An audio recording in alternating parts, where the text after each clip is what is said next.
PCOS ഈ പേര് നിങ്ങൾ ഒരുപാട് തവണ കേട്ടിട്ടുണ്ടാവും അല്ലേ? ഒരുപക്ഷേ ഇത് നിങ്ങളെ നേരിട്ട് ബാധിക്കുന്ന ഒരു അവസ്ഥയായിരിക്കാം, അല്ലെങ്കിൽ നിങ്ങളുടെ സുഹൃത്തുക്കൾക്കോ കുടുംബക്കാർക്കോ ഉണ്ടാകാം. എന്തായാലും ഇതിനെക്കുറിച്ച് ഒരുപാട് തെറ്റിദ്ധാരണകളും സംശയങ്ങളും നിലവിലുണ്ട്. അപ്പോൾ ഈയൊരു വിവരണത്തിൽ നമ്മൾ ആ കൺഫ്യൂഷനൊക്കെ മാറ്റി PCOS യഥാർത്ഥത്തിൽ എന്താണെന്നും അതെങ്ങനെ ധൈര്യമായി നേരിടാമെന്നും വ്യക്തമായി മനസ്സിലാക്കാൻ പോവുകയാണ്. PCOSനെ പറ്റി പറയുമ്പോൾ ഏറ്റവും വലിയൊരു കൺഫ്യൂഷൻ തുടങ്ങുന്നത് അതിൻ്റെ പേരിൽ നിന്ന് തന്നെയാണ്. Polycystic ovary. ഇത് കേൾക്കുമ്പോൾ നമുക്ക് തോന്നും, ആഹാ, പ്രശ്നം മുഴുവൻ അണ്ഡാശയങ്ങളിലാണെന്ന്. പക്ഷേ സത്യം പറഞ്ഞാൽ അതൊരു ഭാഗം മാത്രമേ ആകുന്നുള്ളൂ. യഥാർത്ഥത്തിൽ എന്താണതിന് പിന്നിൽ സംഭവിക്കുന്നതെന്ന് നമുക്ക് നോക്കാം. അപ്പോൾ PCOS എന്ന് പറഞ്ഞാൽ അത് വെറും ഓവറിയിൽ ഒരു പ്രശ്നം മാത്രമല്ല, അതൊരു സിസ്റ്റം വൈഡ്, അതായത് നമ്മുടെ ശരീരം മൊത്തത്തിൽ ബാധിക്കുന്നൊരു കാര്യമാണ്. നമ്മുടെ ശരീരത്തിലെ ഹോർമോണുകൾ തമ്മിലുള്ള സംസാരത്തെയും നമ്മൾ കഴിക്കുന്ന ഭക്ഷണം ശരീരം എങ്ങനെ ഊർജ്ജമാക്കി മാറ്റുന്നു എന്നതിനെയും ഇത് നേരിട്ട് ബാധിക്കുന്നു.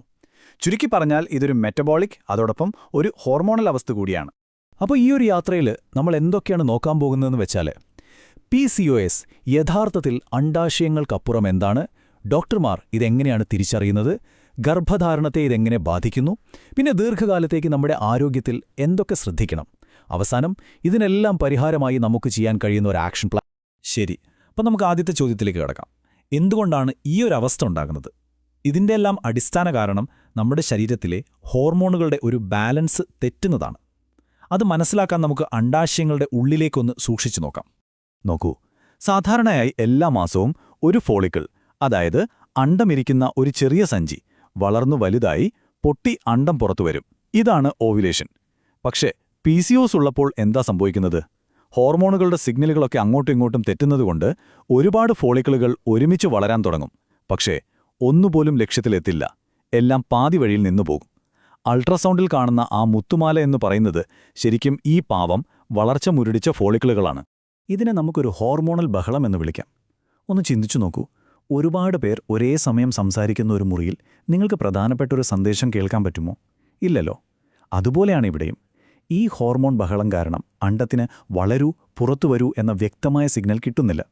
ഈയൊരു കൺഫ്യൂഷനാണ് ആർത്തവം തെറ്റാനും ഓവുലേഷൻ നടക്കാതിരിക്കാനുമൊക്കെ കാരണം. ശരി, അപ്പോൾ ഈ ലക്ഷണങ്ങളൊക്കെ ഒരാൾക്കുണ്ടെന്ന് വയ്ക്കുക.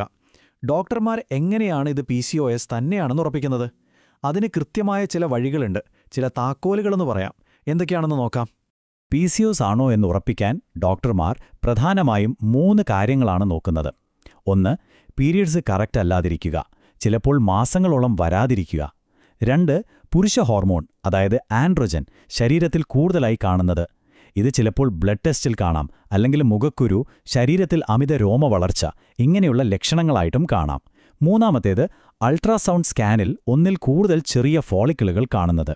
ഈ പറഞ്ഞ 3 2 ഉണ്ടെങ്കിലാണ് സാധാരണയായി PCOS എന്ന് ഡയഗ്നോസ് ചെയ്യുന്നത്.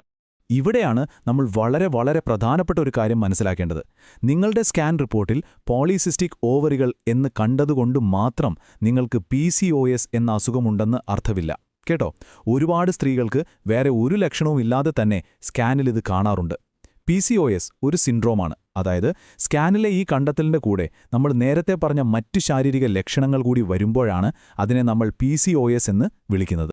PCOSനെ പറ്റി സംസാരിക്കുമ്പോൾ പലരുടെയും മനസ്സിൽ ആദ്യം വരുന്ന ഏറ്റവും വലിയ പേടി അല്ലെങ്കിൽ ചോദ്യം ഗർഭധാരണത്തെക്കുറിച്ചായിരിക്കും. നമുക്ക് ആ ആശങ്കകളെപ്പറ്റി തുറന്നു തന്നെ സംസാരിക്കാം. എന്താണ് യാഥാർത്ഥ്യമെന്ന് നോക്കാം. എനിക്ക് PCOS ഉണ്ട്, അപ്പോൾ എനിക്കൊരിക്കലും ഗർഭിണിയാകാൻ കഴിയില്ലേ? ഒരുപാട് പേർ സ്വയം ചോദിക്കുന്ന അല്ലെങ്കിൽ ഡോക്ടറോട് ചോദിക്കാൻ മടിക്കുന്ന ഒരു ചോദ്യമാണിത്.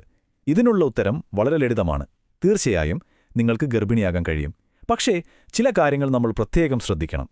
ഒരു കാര്യം വളരെ വ്യക്തമായിട്ട് മനസ്സിലുറപ്പിക്കുക. PCOS വന്ധ്യതയ്ക്കുള്ള ഒരു വിധിയല്ല, ഒരിക്കലുമല്ല. ഇവിടെ പ്രശ്നം എന്താണെന്ന് വെച്ചാൽ അണ്ടോൽപാദനം, അതായത് ഓവുലേഷൻ കൃത്യമായി നടക്കാത്തതുകൊണ്ട് ഗർഭധാരണത്തിന് ഒരു ബുദ്ധിമുട്ട് വരുന്നു, അത്രയുള്ളൂ. ഏറ്റവും പ്രധാനപ്പെട്ട കാര്യം ഇത് ചികിത്സിച്ച് മാറ്റാവുന്ന ഒരു ബുദ്ധിമുട്ടാണ്. ശരിയായ ചികിത്സയും ജീവിതശൈലിയിലെ മാറ്റങ്ങളുമുണ്ടെങ്കിൽ PCOS ഉള്ള മിക്ക സ്ത്രീകൾക്കും യാതൊരു പ്രശ്നവുമില്ലാതെ ഗർഭം ധരിക്കാൻ സാധിക്കും. ഇനി ഗർഭിണിയായി കഴിഞ്ഞാൽ PCOS ഉള്ളവർക്ക് ചില കാര്യങ്ങളിൽ കുറച്ചുകൂടി ശ്രദ്ധ വേണം. കാരണം ഗർഭകാല പ്രമേഹം അല്ലെങ്കിൽ പ്രഗ്നൻസി സമയത്തുള്ള ഹൈ ബ്ലഡ് പ്രഷർ, ഇതൊക്കെ വരാനുള്ള സാധ്യത മറ്റുള്ളവരെക്കാൾ അല്പം കൂടുതലാണ്. ഇത് കേട്ട് പേടിക്കേ വേണ്ട. ഇതിനർത്ഥം ഇതൊക്കെ ഉറപ്പായും വരുമെന്നല്ല, മറിച്ച് നമ്മൾ കുറച്ചുകൂടി ജാഗ്രത പാലിക്കണമെന്നാണ്. ഡോക്ടറുടെ കൃത്യമായ നിരീക്ഷണവും പരിചരണവും ഉണ്ടെങ്കിൽ ഈ റിസ്കുകളെയെല്ലാം മാനേജ് ചെയ്ത് വളരെ ഹെൽത്തിയായി മുന്നോട്ടു പോകാം. ശരി, ഗർഭധാരണത്തിന്റെ കാര്യം നമ്മൾ സംസാരിച്ചു. പക്ഷേ PCOSന്റെ കഥ അവിടെ തീരുന്നില്ല. ഇതൊരു ജീവിതകാലം മുഴുവൻ കൂടെയുണ്ടാകാവുന്ന ഒരവസ്ഥയാണ്. അതുകൊണ്ടുതന്നെ നമ്മുടെ ദീർഘകാല ആരോഗ്യത്തെ ഇതെങ്ങനെ ബാധിക്കുമെന്ന് മനസ്സിലാക്കേണ്ടത് വളരെ വളരെ പ്രധാനമാണ്. ഈയൊരു കണക്ക് നോക്കൂ. ഇത് നമ്മളെ ശരിക്കുമൊന്ന് ഇരുത്തി ചിന്തിപ്പിക്കേണ്ടതാണ്. PCOS ശരിയായ രീതിയിൽ നിയന്ത്രിച്ചില്ലെങ്കിൽ ഈ അവസ്ഥയുള്ള സ്ത്രീകളിൽ പകുതിയിലധികം പേർക്കും 40 വയസ്സാകുന്നതിന് മുൻപ് തന്നെ ടൈപ്പ് 2 പ്രമേഹം വരാനുള്ള സാധ്യതയുണ്ട്. ഇതൊരു ചെറിയ കാര്യമല്ല. PCOSനെ നമ്മൾ എത്രത്തോളം ഗൗരവത്തോടെ കാണണം എന്നതിൻ്റെ ഒരു ഓർമ്മപ്പെടുത്തലാണിത്. പ്രമേഹം മാത്രമല്ല പ്രശ്നം. PCOS നിയന്ത്രിച്ചില്ലെങ്കിൽ ദീർഘകാലത്തിൽ വേറെയും ചില പ്രശ്നങ്ങളുണ്ടാകാം. ഉദാഹരണത്തിന് ഉയർന്ന രക്തസമ്മർദ്ദം, ഹൃദയ സംബന്ധമായ അസുഖങ്ങൾ, പിന്നെ വർഷത്തിൽ 1-2 തവണയൊക്കെ മാത്രം പീരീഡ്സ് ആവുന്നവരുണ്ടെങ്കിൽ ഗർഭാശയത്തിന്റെ ഉൾപ്പാളിക്ക് കനം വയ്ക്കാനും അത് ഭാവിയിൽ ക്യാൻസർ സാധ്യത കൂട്ടാനും ഇടയുണ്ട്. ഇതുകൂടാതെ പകലുറക്കം, കൂർക്കം വലി, പിന്നെ വിഷാദം, ഉത്കണ്ഠ പോലുള്ള മാനസികാരോഗ്യ പ്രശ്നങ്ങളും PCOSയുമായി ബന്ധപ്പെട്ട് കാണാറുണ്ട്. ഇപ്പോൾ ഈ റിസ്കുകളെക്കുറിച്ചെല്ലാം കേട്ടിട്ട് ആരും പേടിക്കണ്ട. കാരണം ഇതിലെ ഏറ്റവും നല്ല വാർത്ത എന്താണെന്ന് വെച്ചാൽ PCOSനെ നമുക്ക് നന്നായിട്ട് മാനേജ് ചെയ്യാൻ പറ്റും. ഈ പറഞ്ഞ പ്രശ്നങ്ങളെയൊക്കെ ഒരു പരിധിവരെ തടയാനും സാധിക്കും. അപ്പോൾ ഇനി നമ്മൾ സംസാരിക്കാൻ പോകുന്നത് നിങ്ങളുടെ കയ്യിലുള്ള ഏറ്റവും പവർഫുള്ളായ ടൂൾസിനെ കുറിച്ചാണ്. എങ്ങനെ ഇതിനെ നേരിടാം? ഇതിലെ ഏറ്റവും ഫലപ്രദമായ ആദ്യത്തെ സ്റ്റെപ്പ് ഒരുപക്ഷെ നിങ്ങൾ വിചാരിക്കുന്നത്ര വലിയൊരു കാര്യമൊന്നുമല്ല. നിങ്ങൾക്ക് അമിതഭാരമുണ്ടെങ്കിൽ നിങ്ങളുടെ ഇപ്പോഴത്തെ ശരീരഭാരത്തിന്റെ വെറും ഒരു 5 മുതൽ 10% വരെ കുറച്ചാൽ മതി. അത്രയും ചെറിയൊരു മാറ്റം കൊണ്ടുപോലും ഹോർമോൺ ലെവൽസ് ശരിയാവാനും പീരിയഡ്സ് റെഗുലർ ആവാനും വലിയ സാധ്യതയുണ്ട്. ഇത് പലപ്പോഴും ഒരു ഗെയിം ചേഞ്ചർ തന്നെയാണ്. അടുത്തത് വ്യായാമം. ആഴ്ചയിലൊരു 150 മിനിറ്റ്, അതായത് ദിവസം ഏകദേശം ഒരു 20-30 മിനിറ്റ്. വേഗത്തിൽ നടക്കുന്നത്, സൈക്കിൾ ചവിട്ടുന്നത്, നീന്തുന്നത്, അങ്ങനെ എന്തെങ്കിലും.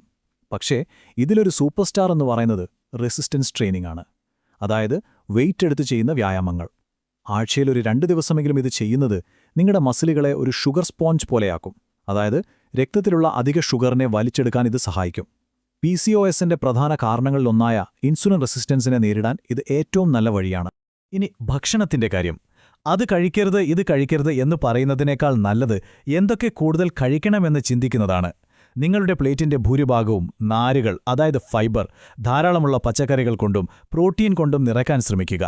പഞ്ചസാര, മൈദ പോലുള്ള സാധനങ്ങൾ പ്ലേറ്റിന്റെ ഒരു ചെറിയ കോർണറിലേക്ക് ഒതുക്കാം. ഒരു ദിവസം കുറഞ്ഞത് 25 ഗ്രാം ഫൈബറെങ്കിലും കഴിക്കാൻ ലക്ഷ്യം വെക്കുക. ഇത് ബ്ലഡ് ഷുഗർ കൺട്രോൾ ചെയ്യാൻ ഒരുപാട് സഹായിക്കും. അപ്പോൾ ഇതിൽ നിന്നെല്ലാം നമ്മൾ ഓർക്കേണ്ട ഏറ്റവും പ്രധാനപ്പെട്ട കാര്യം ഇതാണ്. PCOSനെ നേരിടാനുള്ള ഏറ്റവും ശക്തമായ ആയുധം ഏതെങ്കിലും ഒരു മരുന്ന് കുറിപ്പടിയിലല്ല, മറിച്ച് നിങ്ങളുടെ ജീവിതശൈലിയിൽ തന്നെയാണ്. നിങ്ങൾ എന്ത് കഴിക്കുന്നു, നിങ്ങൾ എങ്ങനെ ശരീരം അനക്കുന്നു എന്നതിലൂടെ നിങ്ങളുടെ ആരോഗ്യത്തിന്റെ കൺട്രോൾ നിങ്ങളുടെ കയ്യിലേക്ക് തന്നെ തിരികെ കൊണ്ടുവരാൻ സാധിക്കും. അവസാനമായി, പക്ഷേ ഏറ്റവും പ്രധാനപ്പെട്ട ഒരു കാര്യം, നിങ്ങളുടെ ആരോഗ്യത്തിന്റെ കാര്യത്തിൽ നിങ്ങൾ വെറുമൊരു യാത്രക്കാരനാവരുത്. ഡ്രൈവിംഗ് സീറ്റിൽ തന്നെ ഇരിക്കണം. ഡോക്ടർമാർ വിദഗ്ധരാണ്, സംശയമില്ല. പക്ഷേ നിങ്ങളുടെ ശരീരത്തെപ്പറ്റിയും നിങ്ങളുടെ ജീവിതത്തെപ്പറ്റിയും നിങ്ങളെക്കാൾ നന്നായി അറിയുന്ന മറ്റൊരാളില്ല. അതുകൊണ്ട് ചികിത്സാ തീരുമാനങ്ങൾ എപ്പോഴും ഒരുമിച്ച് സംസാരിച്ചെടുക്കുക. അതുകൊണ്ട് അടുത്ത തവണ നിങ്ങൾ ഡോക്ടറെ കാണാൻ പോകുമ്പോൾ ഈ 3 ചോദ്യങ്ങൾ കയ്യിൽ കരുതുക. ഇത് നിങ്ങളെ ഒരുപാട് സഹായിക്കും. 1. എനിക്ക് മുന്നിലുള്ള ഓപ്ഷനുകൾ എന്തൊക്കെയാണ്? 2. ഓരോ ഓപ്ഷന്റെയും ഗുണങ്ങളും ദോഷങ്ങളും എന്തൊക്കെയാണ്? 3. എനിക്ക് ഏറ്റവും ശരിയായ ഒരു തീരുമാനമെടുക്കാൻ എവിടെ നിന്നാണ് സപ്പോർട്ട് കിട്ടുക? ഈ ചോദ്യങ്ങൾ ചോദിക്കുന്നതിലൂടെ നിങ്ങൾ വെറുതെ PCOSനെക്കുറിച്ച് പഠിക്കുകയല്ല ചെയ്യുന്നത്, നിങ്ങളുടെ ആരോഗ്യത്തിന്റെ നിയന്ത്രണം പൂർണ്ണമായും ഏറ്റെടുക്കുകയാണ്.